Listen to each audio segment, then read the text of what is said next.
स्तवन करूं, स्तवन करूं, स्तवन करूं ईसु तारूं।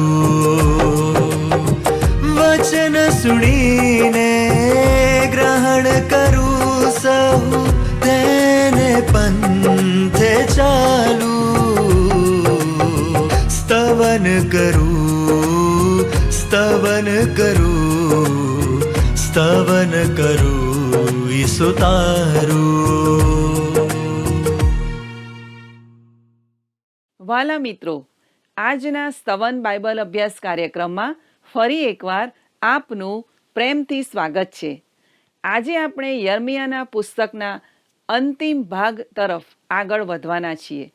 આ અભ્યાસ દરમિયાન આપણે જોયું છે કે આ પુસ્તકની ભવિષ્યવાણીઓ ઘણી બધી પૂર્ણ થઈ છે, પરંતુ હજુ તેમાંની ઘણી બધી બાબતો પૂર્ણ થવાની બાકી છે. આ પુસ્તક આપણને એક વાત ચોક્કસપણે કહે છે: ઈશ્વર પોતાનું વચન પૂરું કરે છે. તે સમયના લોકોએ ભવિષ્યવાણી પર વિશ્વાસ કરવો પડ્યો હતો. મિત્રો, આજે તે બાબતો પર વિશ્વાસ કરવો સરળ છે, કારણ કે આપણી સમક્ષ તેમની પરિપૂર્ણતાના પુરાવા છે. પરંતુ દુઃખની વાત એ છે કે આ બધી બાબતો જોયા અને જાણ્યા પછી પણ ઘણા લોકો હજુ પણ ઈશ્વર પર વિશ્વાસ કરતા નથી. આજે આપણે યર્મિયાના 40થી 44 એમ 5 અધ્યાયોનો અભ્યાસ કરીશું. તો ચાલો આજના અભ્યાસની શરૂઆત કરીએ. પ્રિય મિત્રો, આપનો ખૂબ જ આભાર કે આપ આ કાર્યક્રમમાં સામેલ થયા છો. યર્મિયાના 40થી 43 અધ્યાયોમાં આપણે યર્મિયાને યરૂશાલેમના વિનાશ પછી યહૂદિયા દેશમાં બાકી રહેલા લોકો સાથે વાત કરતા જોઈએ છીએ, જેમાં બાબિલના બંદીવાસમાંથી બાકાત રહેલા લોકો સમક્ષ યર્મિયા ભવિષ્યવાણી કરે છે. જેમાં એક વર્ગમાં ખૂબ જ ગરીબ, અંધ, અપંગ અને વિકલાંગ લોકો હતા, અને બીજા વર્ગમાં કઠોર મનના લોકો હતા, જેને અપરાધી તત્વો કહેવામાં આવે છે. યર્મિયાએ પોતાના દેશના લોકો સાથે રહેવાનું પસંદ કર્યું, કારણ કે તેની પાસે તેમના માટે એક મહત્વપૂર્ણ ઈશ્વરીય સંદેશ હતો. મિત્રો, 40મા અધ્યાયની 1થી 4 કલમોમાં યર્મિયાનો છુટકારો થાય છે તે વિશે આપણે જોઈએ છીએ. યરૂશાલેમના તથા યહૂદિયાના જે સર્વ બંદીવાનોને બાબિલના બંદીવાસમાં લઈ જવામાં આવ્યા હતા, તેઓમાં યર્મિયાને સાંકળે બાંધેલો હતો. તેને રક્ષક ટુકડીના સરદાર નબુઝાર અદાને રામામાં છોડી દીધો. ત્યાર પછી યહોવાનું જે વચન તેની પાસે આવ્યું તે પછી રક્ષક ટુકડીના સરદારે યર્મિયાને તેડાવીને તેને કહ્યું, તારા દેવ યહોવાએ આ સ્થાન પર આ વિપત્તિ લાવવાને નિર્માણ કર્યું હતું, અને તેના બોલ્યા પ્રમાણે તેણે વિપત્તિ આણી છે, કેમ કે તમે યહોવાની વિરુદ્ધ પાપ કર્યું છે અને તેનું વચન માન્યું નથી. તેથી તમારા પર આ દુઃખ આવી પડ્યું છે. અને હવે જે બેડીઓ તારા હાથે પહેરાવી હતી તેઓથી મેં તને આજે છૂટો કર્યો છે. જો તને મારી સાથે બાબિલ આવવું સારું લાગે તો આવ, હું સારી રીતે તારી સંભાળ રાખીશ. અને જો મારી સાથે બાબિલ આવતા તને માઠું લાગે તો અહીં રહે. જો આખો દેશ તારી આગળ ખુલ્લો છે, જ્યાં જવું તને સારું તથા યોગ્ય લાગે ત્યાં જા. વાલા દર્શક મિત્રો, નબુખાદનેસ્સારે યર્મિયા પ્રબોધક જે કરવા માંગતો હતો તે કરવાની મંજૂરી આપી. તે બંદીવાનો સાથે બાબિલ જઈ શક્યો હોત, પરંતુ રસપ્રદ વાત એ છે કે યર્મિયા તેવું કરવા માંગતો નહોતો. મને લાગે છે કે જો તે બાબિલ ગયો હોત તો તેને ખાસ સુવિધાઓ આપવામાં આવી હોત, પરંતુ યર્મિયા પોતાના ભાઈઓ બાબિલની નહેરો પાસે જે રીતે દુઃખ સહન કરતા હતા તે જોઈ શક્યો નહીં. તેઓ બાબિલની નદીઓના કિનારા પર બેસીને પોતાની વીણા લટકાવતા સિયોનને યાદ કરીને રડતા હતા. હવે બાબિલમાં ઈશ્વર બીજો પ્રબોધક હજકીએલને ઊભો કરશે, જે તેમની સાથે વાત કરશે. યર્મિયાએ યહૂદિયામાં બચી ગયેલા ગરીબ લોકોની સાથે રહેવાનું પસંદ કર્યું, જેઓ ત્યાં રહી ગયા હતા. વાલા મિત્રો, તે ભૂમિને સાચો પ્રેમ ખરેખર કોણ કરતું હતું? યર્મિયા. સાચો દેશભક્ત કોણ હતો? યર્મિયા. ખરેખર કોના હૃદયમાં લોકોનું હિત સમાયેલું હતું? યર્મિયા પ્રબોધકના હૃદયમાં. વહાલાઓ, હવે આ બાબત એકદમ સ્પષ્ટ થઈ ગઈ છે.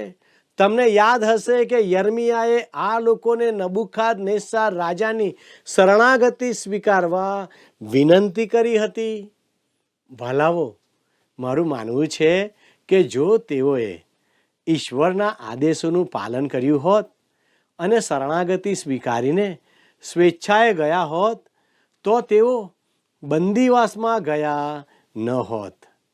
તેઓને કદાચ નબુખાદનેસ્સાર તરફથી પોતાના દેશમાં રહેવાની પરવાનગી મળી હોત. ભલાઓ, ચાલો હવે આપણે કલમ 8માં આપણને ઇસ્માએલનો પરિચય કરાવવામાં આવે છે, જે ગદાલિયાની હત્યા કરવાનું કાવતરું ઘડે છે. આ ગદાલિયાને નબુખાદનેસ્સારે યહૂદિયાના શહેરોનો હાકેમ કે વડો બનાવ્યો હતો, પણ ગદાલિયાની હત્યા થાય છે. ભાલા દર્શક મિત્રો, યર્મિયાના 41મા અધ્યાયમાં ગદાલિયાના કાસદીઓ અને યહૂદીઓ સાથે થયેલા હુમલાની અને હત્યાની લોહિયાળ ઘટનાની નોંધ કરવામાં આવી છે. ત્યાર પછી ઇસ્માએલ મિસ્પા શહેરના લોકોને પકડી લે છે. તે તેઓને આમોનીઓના દેશમાં લઈ જવાનો ઈરાદો ધરાવે છે. તેઓને યોહાનાન દ્વારા પકડી લેવામાં આવે છે. તેમનો હાકેમ ગદાલિયા માર્યો ગયો હતો. યોહાનાન પણ બાબિલોનના રાજાના બદલાના ડરથી બાકી રહેલા બધા લોકો સાથે મિસર ભાગી જવાની યોજના બનાવે છે. હવે તે યર્મિયાની સલાહ લેવા આવે છે. અધ્યાય 42માં આપણે જોઈએ છીએ કે મિસર જતા પહેલા યોહાનાન અને બધા સેનાપતિઓ યર્મિયા પાસે આવે છે. વહાલા દર્શક મિત્રો, રસપ્રદ વાત એ છે કે આ પરિસ્થિતિમાં લોકો યર્મિયાની પાસે આવ્યા. તેઓ જાણવા માંગતા હતા કે શું કરવું. તેઓએ દેશમાં રહેવું કે દેશ છોડીને ચાલ્યા જવું. તેઓએ ક્યાં જવું જોઈએ?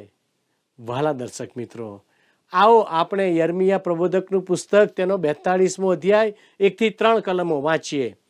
પછી સૈન્યોના સર્વ સરદારો, કારેઆહનો પુત્ર યોહાનાન, હોસાયાનો પુત્ર યજાન્યા તથા નાનાથી તે મોટા સુધી સઘળા લોકોએ યર્મિયા પ્રબોધકની પાસે આવીને કહ્યું, અમારી વિનંતી સ્વીકારીને અમારે સારું, એટલે આ સર્વ બાકી રહેલાને સારું, તારા દેવ યહોવાની પ્રાર્થના કર, કેમ કે તું તારી નજરે અમને જુએ છે કે ઘણા માણસોમાંથી અમે આટલા થોડા માણસો બાકી રહ્યા છીએ કે અમારે કયે માર્ગે ચાલવું ને અમારે શું કામ કરવું તે તારો દેવ યહોવા અમને જણાવે. મારા વાલા દર્શક મિત્રો, આ વાત સાંભળવી આપણને ખૂબ સરસ લાગે છે, ખરું ને? તમને લાગશે કે આ લોકો ખરેખર હવે ઈશ્વરની સાથે સંગત કરીને ચાલશે. હવે તેઓએ ઈશ્વરની વાણી સાંભળવાનું વચન આપ્યું હતું. ચાલો આપણે યર્મિયા 42 અને 4 વાંચીએ. ત્યારે યર્મિયા પ્રબોધકે તેઓને કહ્યું, મેં તમારું સાંભળ્યું છે. જુઓ, હું તમારા કહ્યા પ્રમાણે તમારા દેવ યહોવાની પ્રાર્થના કરીશ, અને યહોવા તમને જે કંઈ ઉત્તર આપશે તેની હું તમને ખબર આપીશ. હું કંઈ પણ તમારાથી છાનું રાખીશ નહીં. મારા વાલા દર્શક મિત્રો, તેઓ યર્મિયા પાસે આવ્યા, કારણ કે તેઓ જાણતા હતા કે સત્ય બોલવા માટે તેઓ યર્મિયા પર આધાર રાખી શકે છે. મિત્રો, કોઈ પણ વ્યક્તિ જે ઈશ્વરનું વચન બોલવાનો પ્રયાસ કરે છે તેણે પોતાની બુદ્ધિ અને ડહાપણ બતાવવાનો પ્રયાસ ન કરવો જોઈએ. તેણે માણસોને ખુશ કરે તેવા મીઠા શબ્દો બોલવા કરતાં ઈશ્વરનું વચન સ્પષ્ટપણે બોલવું જોઈએ. સંત પાઉલ 2 તિમોથી 4:3-4 લખે છે, કેમ કે એવો વખત આવશે કે જે વખતે તેઓ શુદ્ધ ઉપદેશને સહન કરશે નહીં, પણ કાનમાં ખંજવાળ આવવાથી તેઓ પોતાને મનગમતા ઉપદેશકો પોતાને સારું ભેગા કરશે. તેઓ સત્ય તરફ આડા કાન કરશે અને કલ્પિત વાતો તરફ ફરશે. વાલા દર્શક મિત્રો, આજના આધુનિક યુગના સમયમાં આ સ્થિતિ છે. આજના યુગમાં મંડળીની પાસે તેનો કોઈ નક્કર સંદેશ નથી. જ્યારે પ્રભુ મંદિરમાં ઈશ્વરનું વચન સંપૂર્ણપણે ઈશ્વરના હેતુ મુજબ યર્મિયા પ્રબોધકની જેમ કોઈ પણ વિક્ષેપ કે રોકટોક વિના રજૂ કરવામાં આવશે, ત્યારે જ ઈશ્વરનું વચન આપણા યુગમાં ફરી એકવાર અસરકારક બનશે. મારા વાલા દર્શક મિત્રો, આજે આ આપણા બધા માટે ચિંતાનો વિષય છે અને આપણે તેના પર ચિંતન કરવું જોઈએ. હવે યર્મિયા, જે લોકો બચી ગયા હતા તેમને યર્મિયા શું કહે છે તે જોઈએ. યર્મિયા 42:9-10 તે કહે છે, ઇસરાયેલના દેવ યહોવાની આગળ તમારી પ્રાર્થના નિવેદન કરવા માટે તમે મને મોકલ્યો હતો. તે કહે છે કે જો તમે આ દેશમાં રહેશો તો હું તમને બાંધીશ અને ભાંગી નાખીશ નહીં, તમને રોપીશ અને ઉખેડી નાખીશ નહીં, કેમ કે જે વિપત્તિ મેં તમારા પર આણી છે તે વિશે હું પશ્ચાતાપ કરું છું. વાલાઓ, અહીં ઈશ્વર તેમને ખાતરી આપે છે કે જો તેઓ તેમના હુકમોનું પાલન કરશે તો તેઓ તેમનો ન્યાય કરવાનું ચાલુ રાખશે નહીં. આ બધા ઉપરાંત ઈશ્વર આશીર્વાદ આપવા માગે છે. ન્યાય કરવો કે શિક્ષા કરવી એ ઈશ્વરનું કાર્ય છે. હવે આપણે યર્મિયા 42:11-12 જોઈએ. બાબિલના રાજાથી તમે બીવો છો, પણ તેનાથી બીવોમાં. યહોવા કહે છે કે તેનાથી બીવોમાં, કેમ કે તમને બચાવવા સારું તથા તેના હાથમાંથી તમને છોડાવવા સારું હું તમારી સાથે છું. હું તમારા પર એવી દયા કરીશ કે જેથી તે તમારા પર દયા કરશે ને તે તમને તમારા વતનમાં પાછા મોકલશે. વાલા દર્શકો, યહોવાએ આપેલા વચન પ્રમાણે જ યર્મિયાએ પણ વચન આપ્યું. તે એક સારું અને પ્રોત્સાહક વચન હતું. તમને એવું લાગશે કે હવે તેઓ વિશ્વાસ કરશે કે યર્મિયા ઈશ્વરના વચનો બોલ્યો હતો, કારણ કે તેની ભવિષ્યવાણી સાચી સાબિત થઈ હતી. તમે વિચારશો કે તેઓ ઈશ્વરમાં વિશ્વાસ કરશે, પણ ઈશ્વર જાણે છે કે તેઓ ઈશ્વર પર વિશ્વાસ કરવાના નથી. તેથી ઈશ્વર અહીં એક ચેતવણી ઉમેરે છે. જુઓ 18-20 કલમ, કેમ કે સૈન્યનો દેવ યહોવા ઈસરાયેલનો દેવ કહે છે કે જેમ મારો કોપ તથા મારો ક્રોધ યરૂશાલેમના રહેવાસીઓ પર રેડાયો છે, તેમ જ્યારે તમે મિસરમાં પ્રવેશ કરશો ત્યારે મારો ક્રોધ તમારા પર રેડાશે અને તમે ધિક્કારરૂપ, વિસ્મયરૂપ, શાપરૂપ તથા નિંદારૂપ થશો અને આ સ્થળને તમે ફરીથી દેખશો નહીં. હે યહૂદિયાના બાકી રહેલા લોકો, તમારે વિશે યહોવાએ કહ્યું છે કે તમે મિસરમાં ન જાઓ. આજ મેં તમને ચેતવ્યા છે એવું ખચિત જાણો, કેમ કે તમે તમારા હૃદયોમાં કપટ કર્યું છે. કારણ કે અમારા દેવ યહોવાની આગળ અમારે સારું પ્રાર્થના કર ને જે કંઈ યહોવા અમારો દેવ કહે તે અમને કહી બતાવ, એમ તે કરીશું. એમ કહીને તમે મને તમારા દેવ યહોવાની પાસે મોકલ્યો હતો. વાલા દર્શક મિત્રો, આ લોકો અનુભવથી પણ કંઈ શીખતા નથી. તેઓ હજુ પણ ઈશ્વરના આદેશોનું પાલન કરતા નથી. તેઓ યર્મિયાનો સંદેશ સાંભળતા નથી. ઈશ્વરે તેમને કહ્યું હતું કે તેઓ મિસર દેશમાં ન જાય, તો પણ મિત્રો આખરે તેઓ મિસર દેશમાં જાય છે.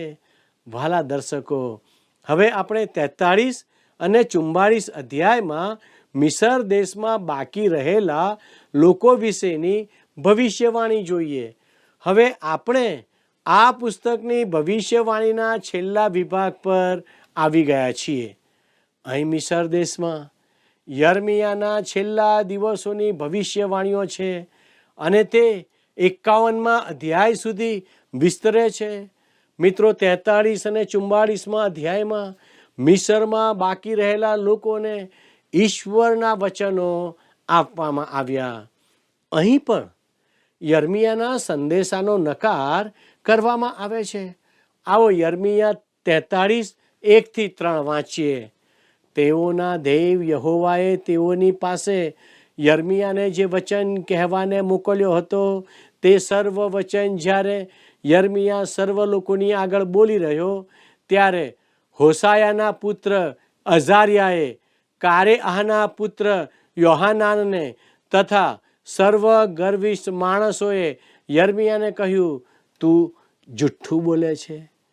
મિસરમાં જઈ રહેવાની મના કરવા માટે આપણા દેવ યહોવાએ તને મોકલ્યો નથી, પણ ખાલદીઓ અમને મારી નાખે તથા અમને બાબિલના બંદીવાસમાં લઈ જાય માટે તેમના હાથમાં અમને સોંપી દેવા નેરિયાનો પુત્ર બારૂક તને અમારી વિરુદ્ધ ઉશ્કેરે છે. વાલા દર્શક મિત્રો, આ લોકો ફરીથી એ જ દિનચર્યામાંથી પસાર થાય છે.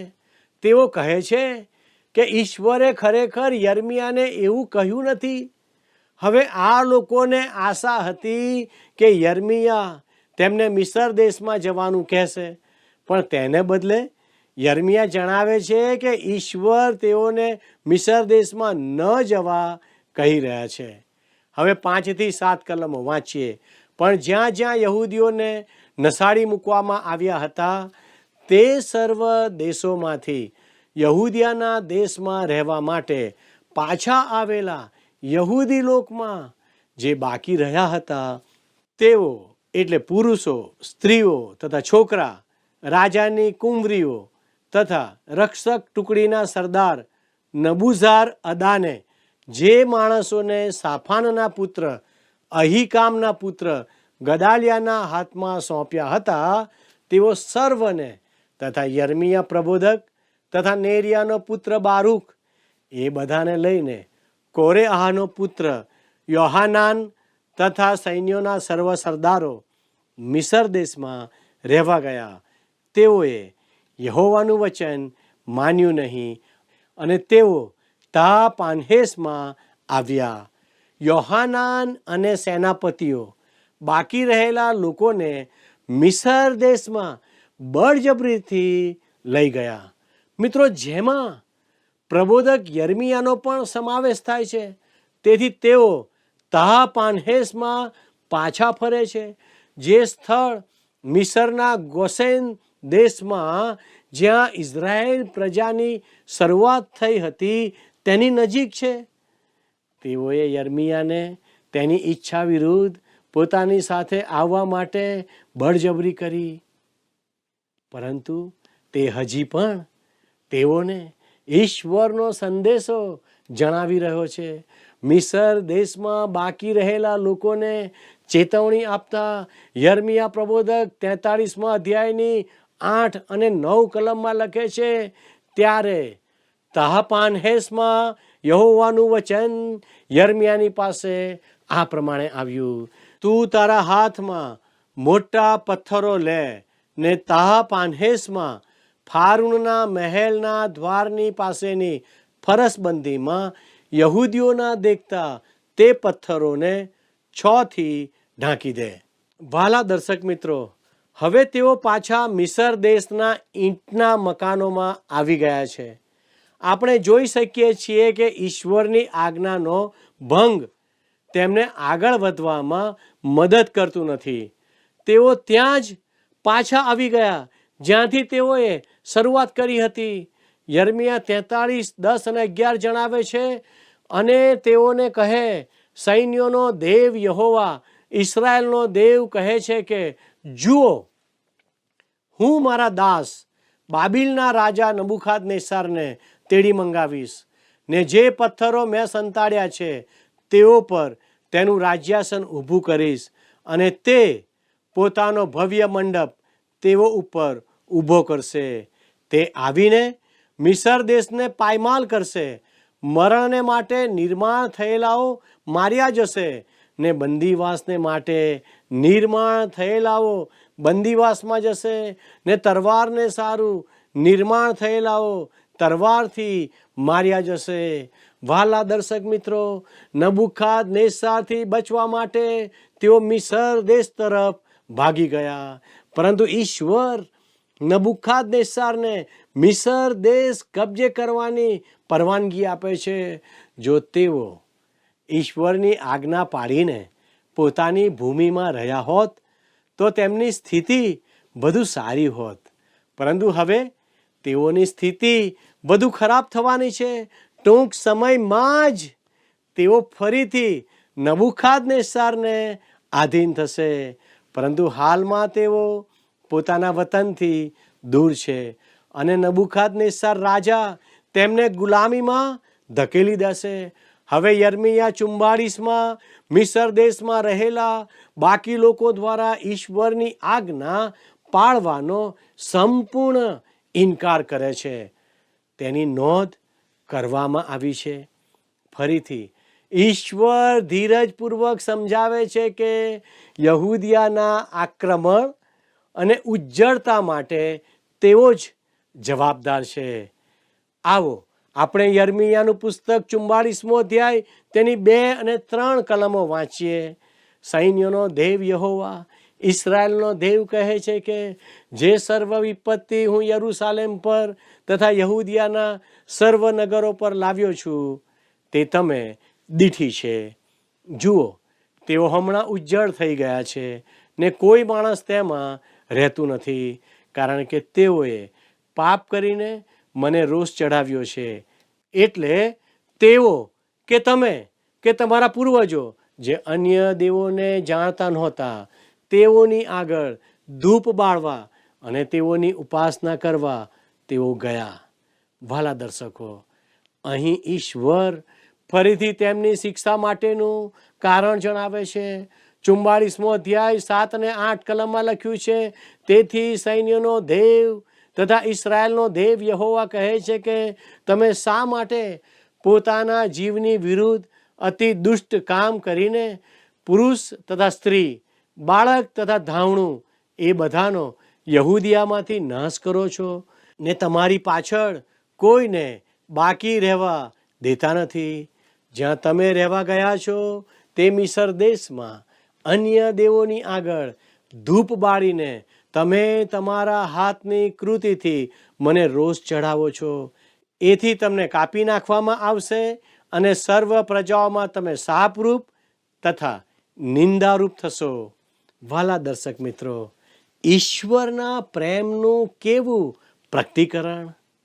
ઈશ્વર હજુ પણ તેઓને પોતાની પાસે પાછા ફરવા વિનંતી આજીજી કરે છે, પણ તેમનો ઉદ્ધત જવાબ માનવ હૃદયની ઘોર દુષ્ટતાનું ઉદાહરણ છે.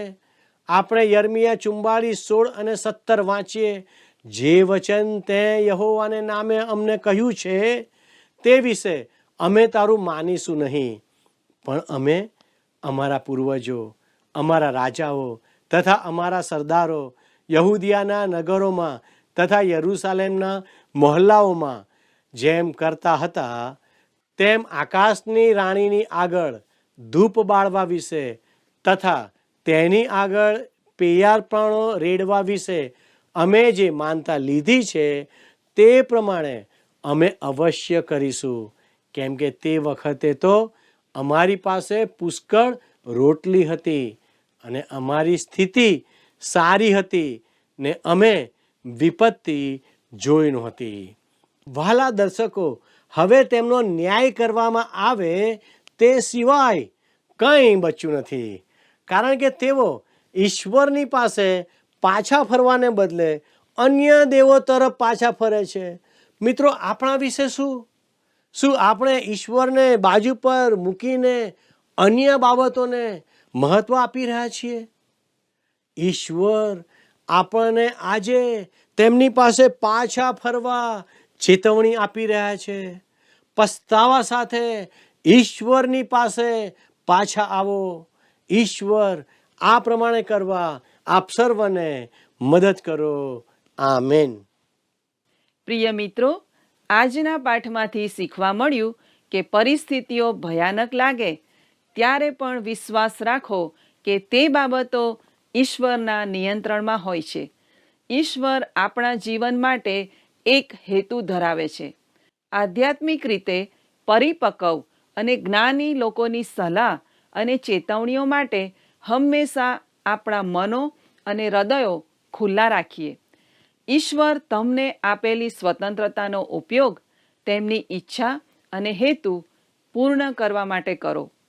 મિત્રો, આપણા જીવનના એવા ક્ષેત્રો પર વિચાર કરીએ જ્યાં આપણે ઈશ્વર સાથેના આપણા સંબંધ કરતાં અન્ય બાબતોને વધારે અગ્રિમતા આપી રહ્યા છીએ. ઈશ્વરના વચનો અને પવિત્ર આત્મા દ્વારા જે ચેતવણી મળે છે તેના પર ધ્યાન આપીએ.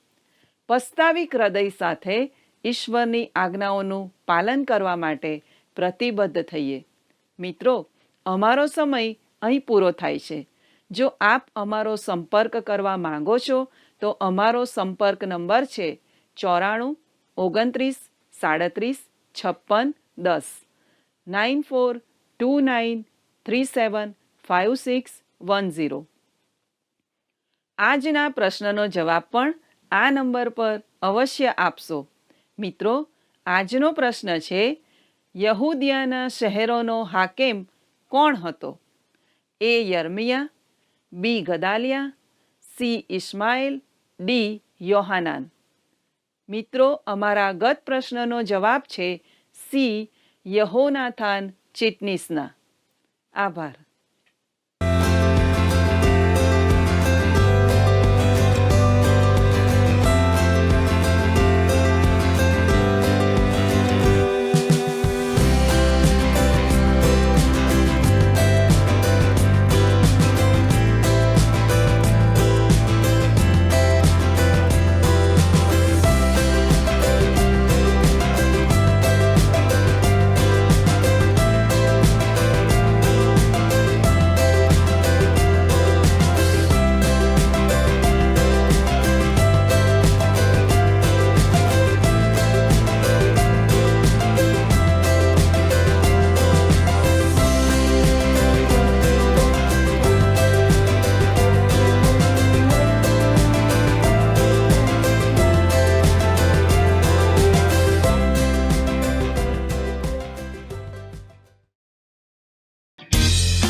શું તમને આ કાર્યક્રમ ગમ્યો? અત્યારે જ અમને મિસ કોલ કરો.